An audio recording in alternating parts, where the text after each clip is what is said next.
Chapter 53. Amanda. The garden teemed with the elite members of the decree. Despite the cool air, the body heat of all the people crammed together made it suffocating. As she looked out at the sea of devoted followers surrounding Malcolm, Amanda couldn't help but feel overwhelmed by the thought of one man creating such loyal admirers, a nation that would do anything for their leader. She couldn't shake off Leah's words and the conflicting emotions swirling inside her. Surrounded by the enormous crowd of people, she felt both overwhelmed and a part of something greater than herself. She struggled with what to believe. Should she trust what Leah had told her? It was a constant battle in her mind. Dressed in billowy white pants and a flowing shirt, Malcolm emerged. The murmurs of the people gathered in the garden fell silent. The impact of Malcolm Gobo on Amanda was immense. She felt a sense of significance, like she was part of something greater than herself, something she had never experienced before. She would do anything to hold on to this feeling. Being a member of the decree was a transformative experience for her. Though it meant losing touch with her family temporarily, she knew they would understand once everything settled and the new ways of the decree became the norm. She placed her hand on her swollen stomach, feeling the little one inside. John stood by her side, a loving man whom her parents would be thrilled to see her with, ecstatic to be grandparents. It would all work out. Amanda refused to entertain any other possibility. Leah's words cut through the powerful aura that Malcolm emanated, bringing Amanda back to reality. The bubbling heat of anticipation and excitement that she was doing something worthy, saving the world one member at a time, faded away like a mirage in the desert. Malcolm's throat emitted a small cough, and Amanda, along with the others gathered in the lush garden, stood still in anticipation for their leader's speech. She marveled at how such an unassuming man could command such reverence, yet he did, effortlessly.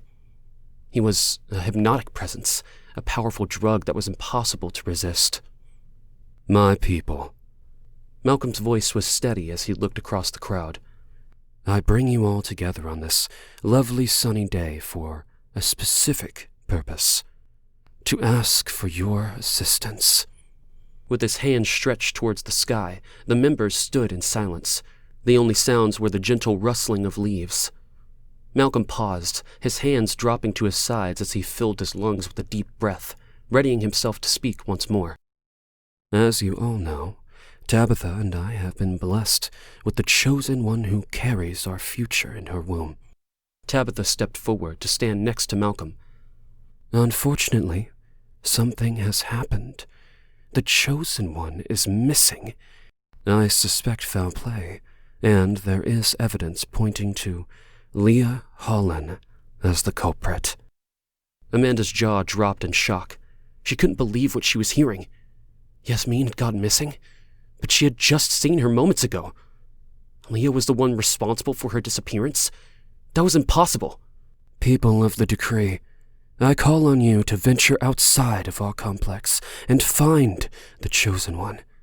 Your mission is to bring her back unharmed to me. In addition, I kindly request your help in capturing the perpetrators responsible for this crime and ensuring they are handed over to me. Malcolm made it clear that Yasmin and her captors were to be brought directly to him, underscoring his demand. Those who succeed will receive special recognition and rewards. But I just saw her, Amanda muttered under her breath. Her mind was reeling, refusing to accept the possibility that Malcolm could be lying.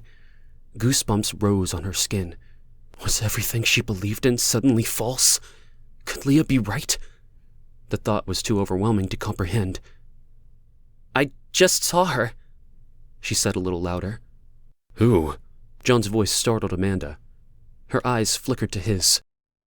Yasmin. I just saw her inside, going to Malcolm's rooms. Are you serious? John's stunned face replied. I saw her. She said Malcolm was waiting for her. Amanda felt numb. Why would Malcolm say she is missing? John's voice rose above the crowd, loud and clear. She's here! The chosen one is here! He cupped his hands around his mouth and stood up on his toes, ensuring that his words carried over the crowd of members. All heads turned towards Amanda and John. Amanda stood frozen, not expecting such a reaction from John. Betrayal crept into her mind, wrinkling her brow, confused. "What the hell are you doing?" she hissed at her husband, her words lost in the sounds erupting around her. Malcolm looked over at Ben, confused by the sudden commotion. Malcolm's voice rang out from the small microphone he had attached to his shirt. What is happening? He shouted, his voice strained as he tried to understand the commotion unfolding before him. Amid the chaos, he had neglected to switch off the microphone, and everyone heard his question. "I don't know." Ben's eyes darted around anxiously. The crowd was focused on the center, where Amanda and John stood like two startled deer, frozen in the headlights. He leaped off the makeshift stage and weaved his way through the throng of people towards them, focused on discovering whatever interrupted Malcolm's speech. As he approached, Amanda noticed a flicker of recognition on his face. He hesitated for a moment before rushing towards them. Grabbing Amanda's arm, his expression turning from surprise to annoyance. "What are you up to?" His voice was sharp, more of a demand than a question. John intervened, yanking Ben away from Amanda. "Let go of my wife!" he commanded with authority. Ben's eyes bore into John, a hard glint in his gaze. His voice was low and accusing as he asked, "Do you really know who your wife is? Because I do." John's face turned red with fury. Gritting his teeth, he responded, "She's my partner, and a member of the Decree Sisterhood." He glared at Ben, his fist clenched and ready to strike. Ben managed to break free from John's grip, chuckling. "She's not a sister. She's Leah's closest friend." John stepped between Ben and Amanda, challenging Ben to make a move. "Wrong, brother," John said firmly. "She was Leah's closest friend, until she escaped from her past and became a member of the Decree. She is also the mother of a pure-blood Decree child." John leaned close to Ben, his piercing light eyes locking into him. "My pure-blood child."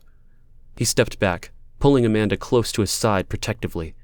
She stood there in shock, her mouth hanging open, struggling to process everything that was happening. "You need to worry about your own wife and child and stay the hell away from mine." Ben's face burned with anger, and he lunged at John, ready to throw a punch. But before his fists could connect, a hand grasped his wrist and held him back. Turning in surprise, Ben came face to face with Malcolm's stern expression. In an instant, all of Ben's rage dissipated, and his face paled in fear.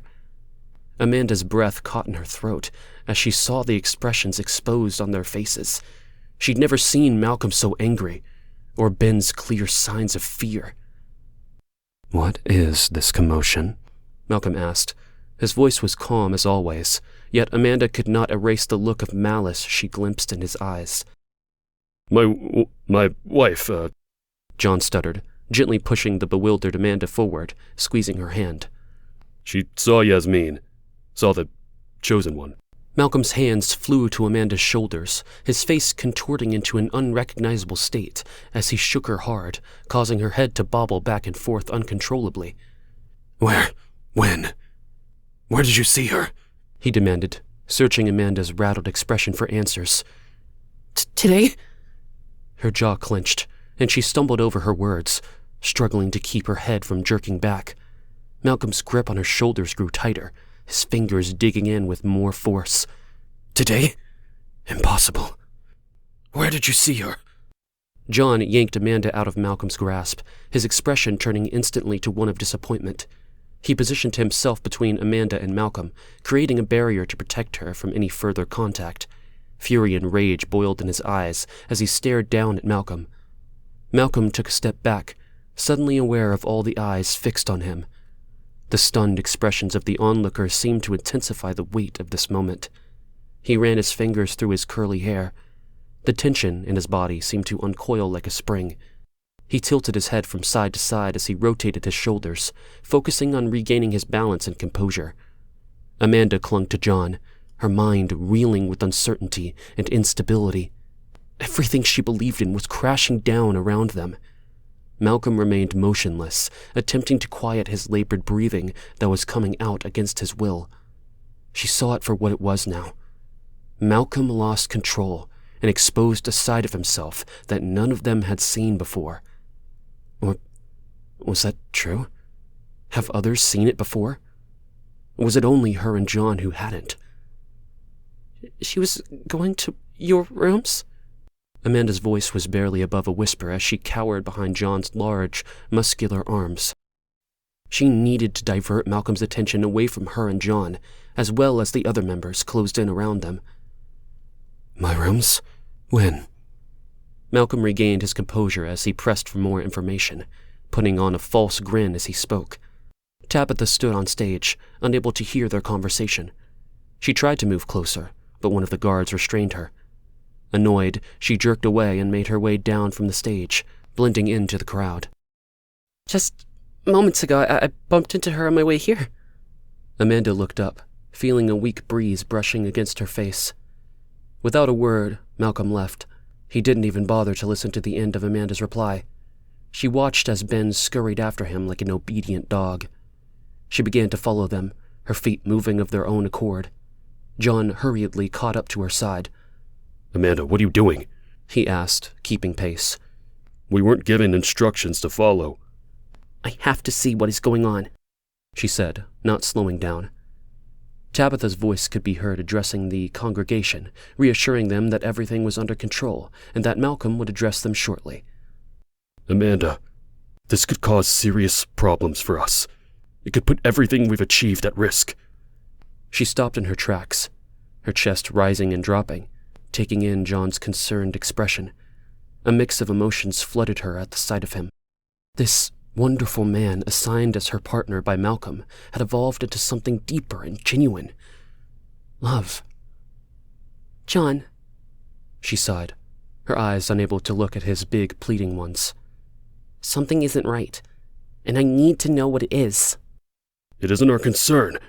He tried to reason with her, knowing it was falling on deaf ears. He knew Amanda, the journalist, would not let the matter go. As soon as I saw Yasmin earlier, it became my concern, Amanda exclaimed. She looked at John, trying to make him understand, before rushing off towards Malcolm and Tabitha's quarters, leaving John standing alone, unsure what to do next. Damn it, Amanda! His voice shouted from behind. Amanda's heart surged with love as she heard his footsteps approaching, growing louder with each step.